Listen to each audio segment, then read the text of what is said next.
אני עושה את זה כאשת המקצוע, כאישה משכילה, פסיכולוגית.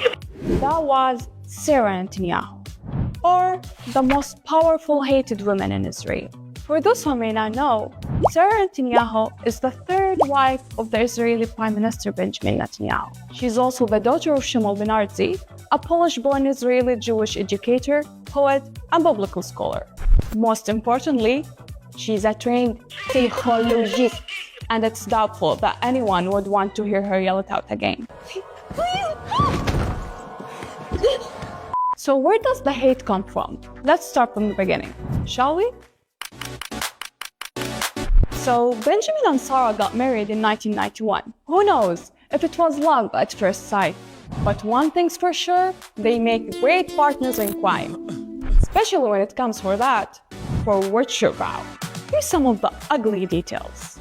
This is David Shimerin, who happens to be Benjamin's cousin and former attorney. He reportedly drafted a 15-page secret agreement between Benjamin and Sarah in the 1990s, granting her some interesting executive powers, like having a say in national matters, including veto power. The agreement was reportedly signed after Benjamin came clean about his 1993 sex tape affair he had with a staff member, during which Sarah stood by his side. Thus, this perfect marriage was cemented through an agreement, one that Bibi called a gross lie, while Sarah denied having any behind-the-scenes power. By the look of it, it is indeed a partnership that extends to crimes against humanity. But I will get to that later. Their bond was strengthened through one scandal after another. And in Sarah's case, one temper tantrum after another. During Benjamin's first term as Israeli PM in the late 19th, Sarah was accused of extravagant spending of state funds, something the couple remain accused of. She faces criminal charges for sneaking $100,000 in catered meals from expensive restaurants into the Prime Minister's residence, while covering up the fact that she had personal cooks on the government payroll. These charges might have triggered some anger in her. Just thinking out loud. So, in 2010, a housekeeper accused her of being abusive, and the case was settled out of court. In 2016, another former housekeeper filed a lawsuit and was awarded $47,000 in damages over workplace abuse. Sarah?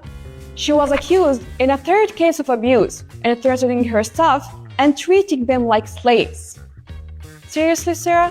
One notable accusation involved a claim that she hits maids with shoes.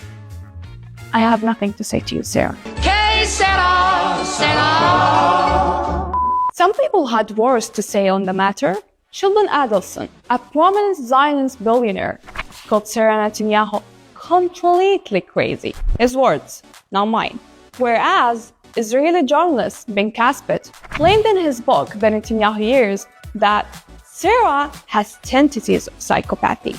She's the controller and he the controlled. Again, his words, not mine. In 2020, when thousands of Israelis were protesting against the Netanyahu government, Sarah stepped in to make more friends, calling the protesters hooligans who snort some stuff in an interview.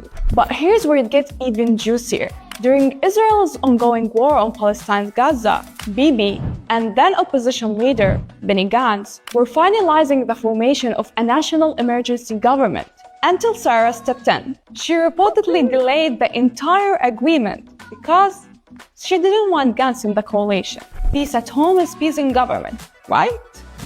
I guess.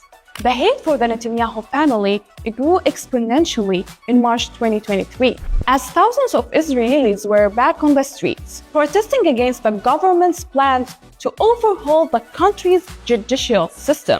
Sarah was getting her hair done in a salon in Tel Aviv. The protesters were outraged and began to chant, "The country is on fire and Sarah's getting a haircut." She had to be escorted away by the police, but thankfully, the protesters were most likely Jewish, so they were generally spared being labeled anti-Semitic, because we're living in times when spilling the truth about anything Israeli-related can lead you to be accused of anti-Semitism. Anyway, according to Sarah, the media hides all the wonderful things that she does. But given what an exquisite career she's had, can she be called the most hated woman in Israel?